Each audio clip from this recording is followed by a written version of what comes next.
Assalamualaikum warahmatullahi wabarakatuh.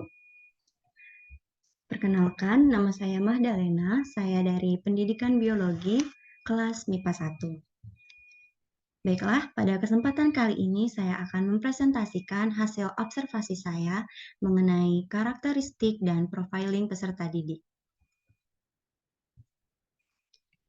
Tujuan observasi ini yaitu untuk mengetahui dan memahami karakteristik peserta didik sehingga dapat digunakan dalam perancangan rencana pembelajaran.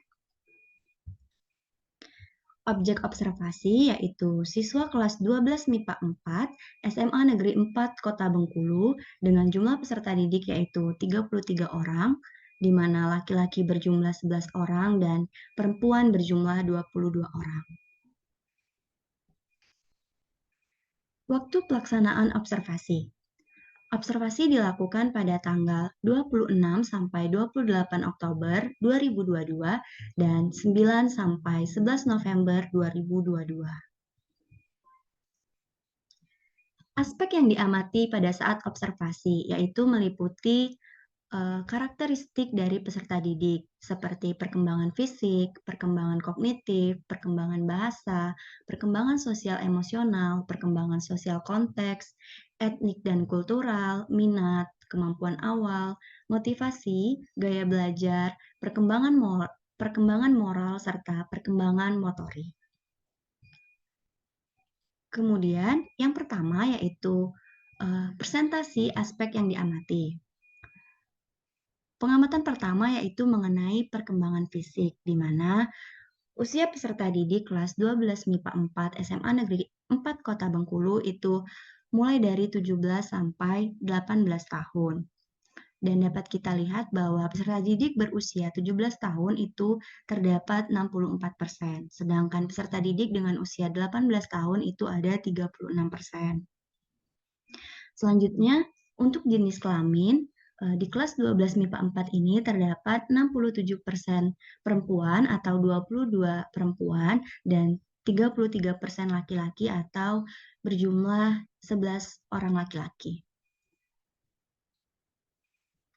Selanjutnya, perkembangan fisik tinggi badan. Dapat kita lihat bahwa perkembangan tinggi badan dari peserta didik perempuan itu mulai dari 151 cm sampai 170 cm. Dan untuk laki-laki itu rentan tingginya mulai dari 161 sampai dengan 175 cm. Untuk berat badan peserta didik laki-laki itu mulai dari 50 sampai dengan 80 kg, sedangkan untuk perempuan itu mulai dari 40 sampai 75 kg. Selanjutnya, kesehatan peserta didik. Dapat diketahui bahwa kesehatan peserta didik itu dapat dikatakan cukup baik karena 79% peserta didik itu sehat tanpa riwayat penyakit. Namun ada juga peserta didik dengan gangguan mata yaitu 3%, kemudian peserta didik yang memiliki riwayat penyakit itu ada 18%. Selanjutnya, perkembangan kognitif.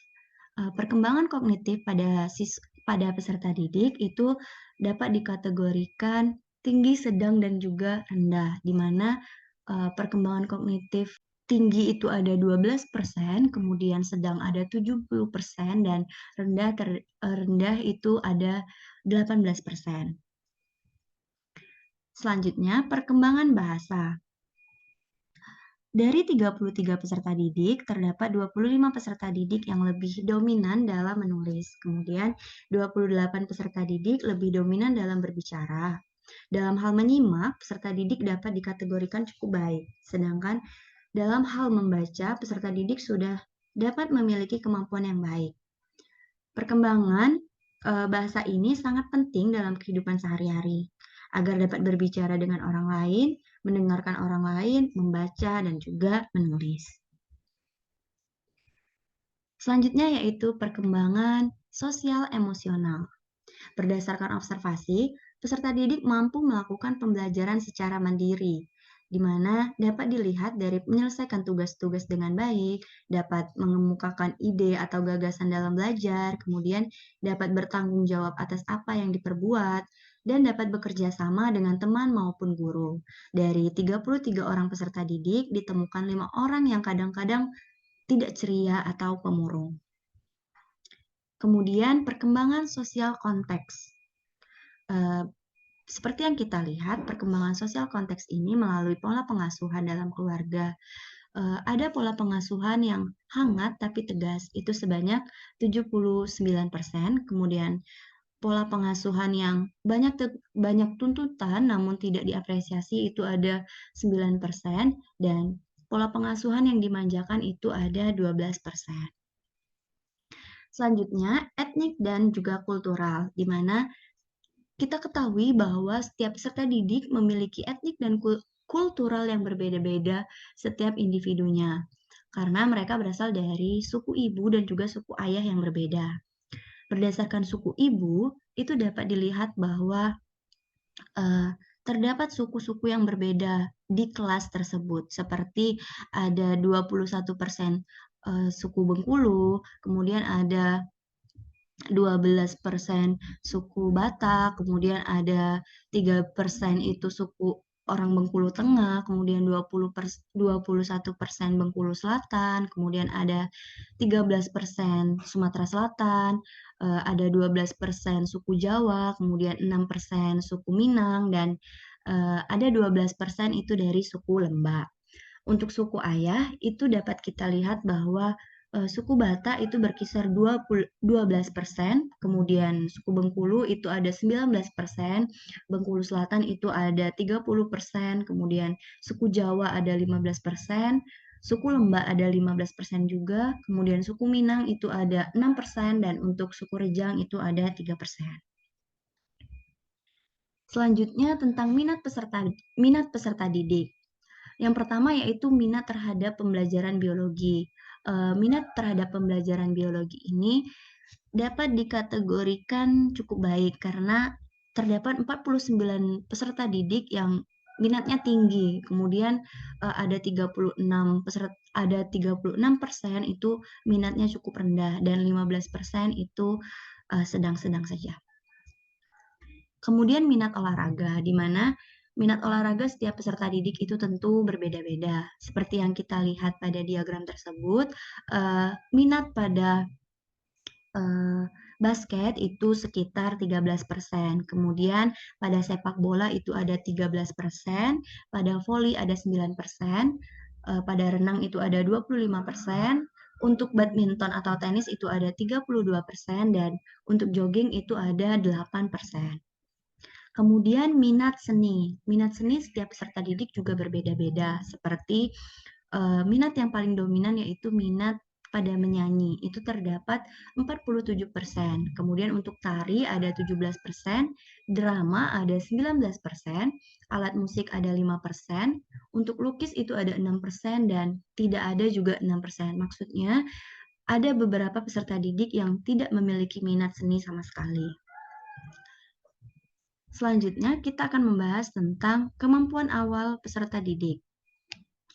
Kemampuan awal peserta didik ini berdasarkan hasil observasi mengenai kemampuan awal peserta didik, kita lihat bahwa 61% memiliki kemampuan awal yang tinggi.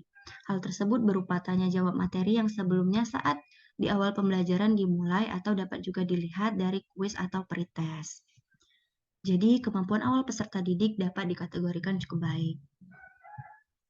Selanjutnya, motivasi peserta didik. Berdasarkan hasil observasi, dapat dilihat bahwa 52% peserta didik memiliki motivasi yang tinggi, 27% peserta didik yang sedang, dan 21% peserta didik masih memiliki motivasi yang rendah dalam hal belajar biologi. Selanjutnya, tentang gaya belajar. Seperti yang kita lihat pada slide PPT tersebut, gaya belajar peserta didik juga berbeda-beda, seperti Gaya belajar kinestetik itu ada 9%, kemudian gaya belajar audiovisual itu ada 31%, kemudian visual itu ada 24%, dan audio itu ada 36%. Sehingga gaya belajar paling dominan di kelas 12 MIPA 4 ini yaitu gaya belajar audio.